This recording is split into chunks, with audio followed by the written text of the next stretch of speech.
Are we on? We're on. Good morning. Finally figured this out. Sort of. We're being joined today by a couple of special guests. This will be Eden, and then, I don't know if you can see her, but this is Ambriel. I hid under my jacket. She's cold. It was pointed out to us yesterday that we may want to introduce ourselves every time. That's a good idea. And say what we're doing, because maybe if someone joined later, they're not going to have a clue. So I'm Pam. I'm Derek. And we are going through the 21 days of prayer during this time of need. So with the COVID and everything that's going on, God spoke to me and kind of urged me, pushed me to do this. And I finally was like, okay, I'll do it. And then here I am. And then I was like, hey, Derek, you're doing it too. So She's not lying. So here we are. So we are on day, oh gosh. Okay, so we are technically on day 5. Yeah. If you're following along and reading to yourself, you should have read day 4's passage yesterday, which was Matthew 5:21 through 26. And I'll reread that. It says, take a breath and turn your heart towards God. Consider these words of Jesus from the Sermon on the Mount. You have heard that our ancestors were told, you must not murder. If you commit murder, you are subject to judgment. But I say, if you are even angry with someone, you are subject to judgment. If you call someone an idiot, you are in danger of being brought before the court. And if you curse someone, you're in danger of the fires of hell. So if you are presenting a sacrifice at the altar of in the temple, and you suddenly remember that someone has something against you, leave your sacrifice there at the altar, go and be reconciled with that person. Then come and offer your sacrifice to God. When you are on the way to court with your adversary, settle your differences quickly. Otherwise, your accuser may hand you over to the judge, who will hand you over to an officer, and you will be thrown into prison. And if that happens, you surely won't be free again until you have paid the last penny. Matthew 5:21 through 26. The questions here is, what is Jesus doing with the rules? And what is the way of Jesus when it comes to forgiveness? Hey. Because I'm really good at this. That's why she's picking me, because I'm so good at forgiving people. I don't have problems like that. I mean, harboring any kind of resentment. No, not at all. No. So, back to you.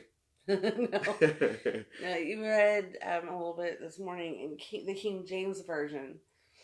Yeah. So the King James, and it's old school, but it says, if you're angry with your brother without a cause. And then the Amplified says that if you harbor resentment, I don't remember exactly how it words it, but harboring resentment and malice for a long period of time. So basically holding a grudge against someone. The Bible basically says to talk to the person you're angry with and get it settled, because it'll come back to haunt you. It'll eat, from experience, it will just eat at you if you don't. And then we're talking that it this ties in to yesterday's, obviously for good reason, but because the Pharisees didn't commit the murder of Jesus, but the murder was already in their heart, and so really they did. They may not have acted out the physical murder of Jesus, but they were responsible for the murder of Jesus, and that's kind of what it's saying here is. It's not necessarily about the act specifically. Obviously, if you murder somebody, if you kill somebody because you had no choice and they're about to kill you, that's one thing. Yeah. If you kill somebody because for selfish reasons, because you wanted their car, or they wanted or you wanted something of theirs, or you're angry at them or whatever, that's different. And so it's what's in your heart. So if the anger, the murder's already in your heart, it doesn't matter if you acted it out Because if you're really consciously thinking about wanting it to be done, and the only thing stopping you is because you don't want to go to prison, you have already committed that murder. Yeah. It's a condition of your heart, basically. Yeah. But it also says that if you're presenting your sacrifice at the altar, you remember that somebody has something against you. So this goes deeper than just the way we're feeling or us being angry. If somebody has a legitimate grudge against you, you're supposed to go, and we're supposed to confess our sins to each other, and I mean that goes into just being genuine, being real. Hey, I screwed up, and I'm sorry. Sorry goes a long way. Yeah.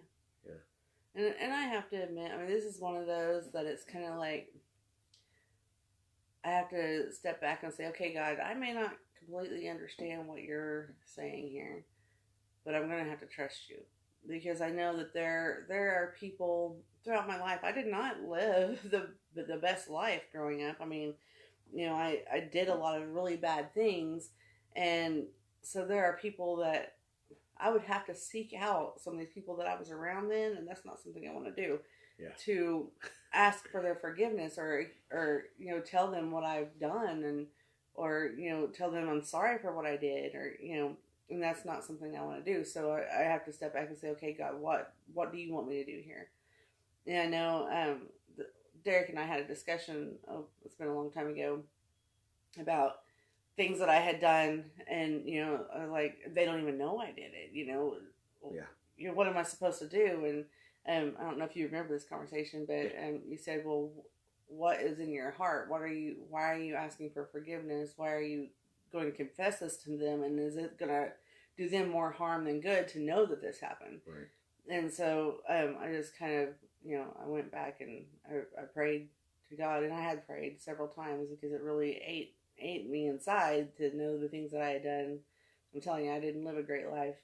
And I mean, you have to ask God for forgiveness. The point behind going to the person that you've wronged is, first of all, because you should, but also because you're supposed to be making it better with them, not just making it better for yourself. Right. So if you're going to go and you're going to dredge up some things that's going to harm them by doing this, I don't necessarily think that that's what God is saying for us to do. It's not about you. It's not. It never should be about you. Yeah. Yeah. I think that's pretty. The gospel in itself. I mean, it's for you, but it's not about you. It's never about you. Yeah. And then I had a thought. I can't remember right now. You had a thought. Yeah. Sorry, it's a joke. Almost had a thought. Almost had a thought. Yeah. Sorry. Hashtag Sarah. I love you. I'll have to tell her about this. Yeah. Well. Yeah. She'll appreciate it so much. We're talking about my daughter. Sarah. I think I just embarrassed her. I think I'll just do it. Okay. Just do it. So I'm transporting my daughter one day in my car. Transporting. Sorry. We're riding along. We're riding along, and she says, we're just kind of quiet. She goes, "Oh." So I said, "What?" She said, "I almost had a thought." It's never gone away. We don't. She was like, how old then? Oh, 13, 12. 13. She's 23 now. Yeah. So yeah, a decade later. It doesn't go away. That, and I didn't pick you. It's that. We won't even go there. Anyway. Yeah, moving along. Welcome to our family. So yeah. Oh, I remember what it was. The forgiveness. Later on, or I don't remember if it's before or after this, Jesus says in the Lord's Prayer, he says, "Forgive us as we forgive those who sin against us." And then right after that, he says, "If you forgive those who have wronged you, basically, God will honor that and forgive you. But if you refuse to forgive people, then God will also honor that." And he's basically saying, I'm paraphrasing or semi-quoting Timothy Keller when he says, God basically gives you the choice. It's either you saying to God, thy will be done, or God saying to you, thy will be done. And he gives you the freedom to follow him or not. Yeah, that's the, I think, you go back to the biggest question of non-believers is if God exists, why does he allow this, this, and this? Okay, so anytime you're asking yourself that, stop and think. Why is this happening? It always ends up being because God's giving us a choice. It always, no matter what, once you trace it far enough back, you're going to see it's because God gave us a choice. And God gives us a choice in this as well. How are we going to be judged? We're making that choice. We can't expect to go throughout life and live all about ourselves, and then at the end, for God to say, "You glorified me," when you never did. You're glorifying yourself. And the other question here is, it says, "What is Jesus doing with these rules?" I think he's basically saying, if you're a rule follower, if you're not murdering, you're not committing adultery, you're not stealing, these are just the surface issues, and not to sound redundant, but it is a condition of the heart. Right. Yeah, because your heart's going to be judged, because obviously if you're murdering or stealing, your heart's not in the right place, but your heart not being in the right place can manifest as so many other things, not just murder and thievery, and it can manifest in a lot of different ways. Yeah, the rich young ruler, the story of the rich young ruler. There's a rich young ruler comes to Jesus and he says, "What must I do to be saved?" And Jesus says, "Follow the commandments." He says, "Well, which ones?" And Jesus lists, several. He says, "Well, I've done all these things all my life. What else do I need?" And Jesus says, "Sell everything you have, give it to the poor, and then come and follow me." And the rich ruler leaves heartbroken. And Jesus, he turns to his disciples and he says, "It's difficult for a rich person to enter the kingdom of heaven." It's not easier for a camel to enter through the eye of a needle than it is for, I can't remember, a rich man. Yeah, a rich man to.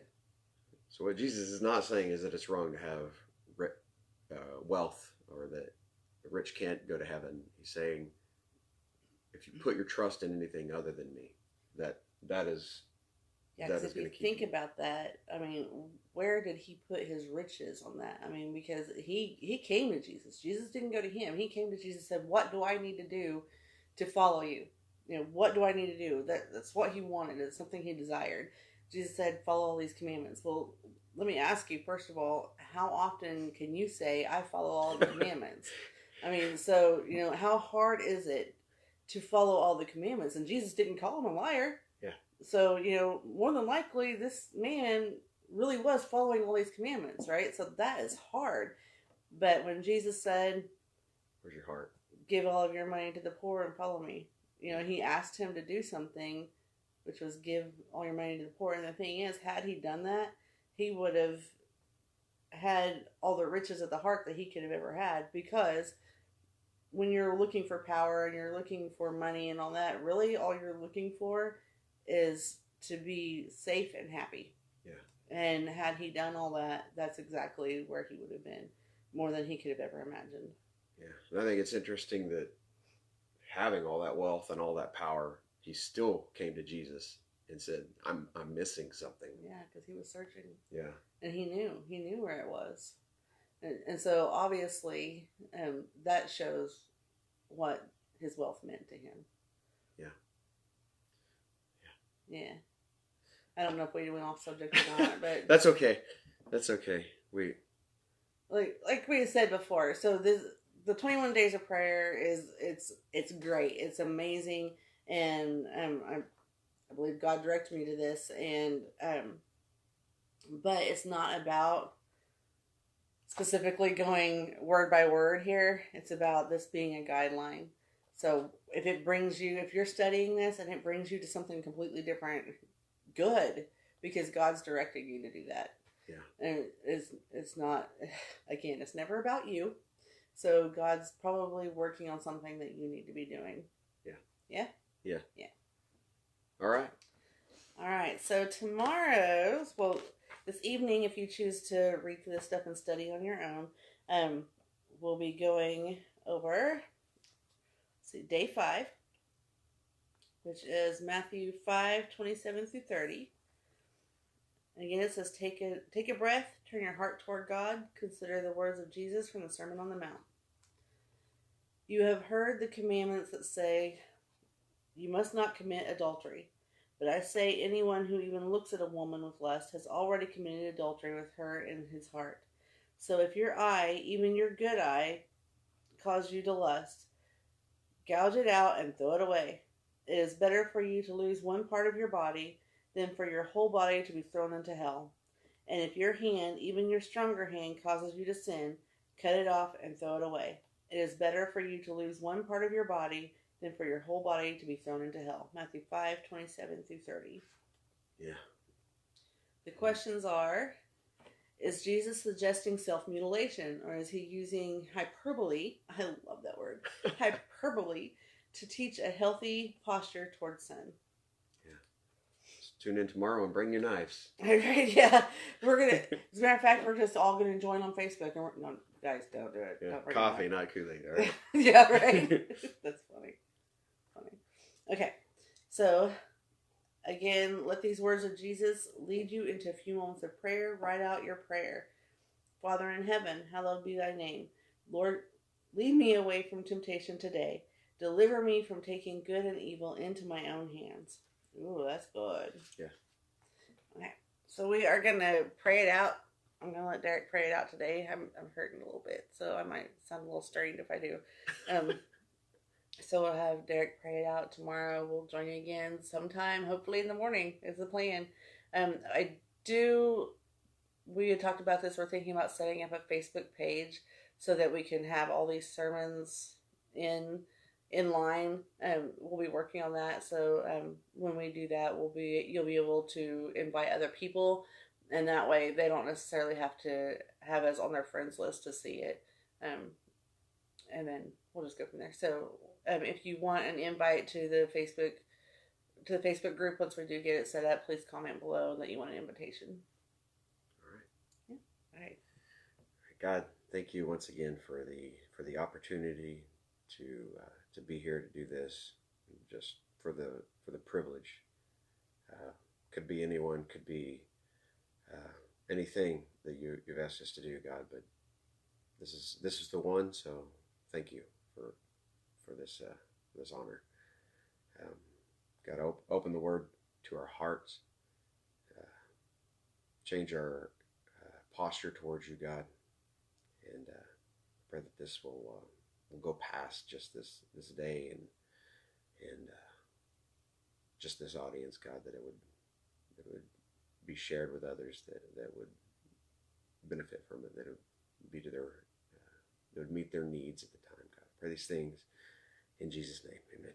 Amen. Amen. You guys, see you tomorrow. Say bye, puppies. Bye.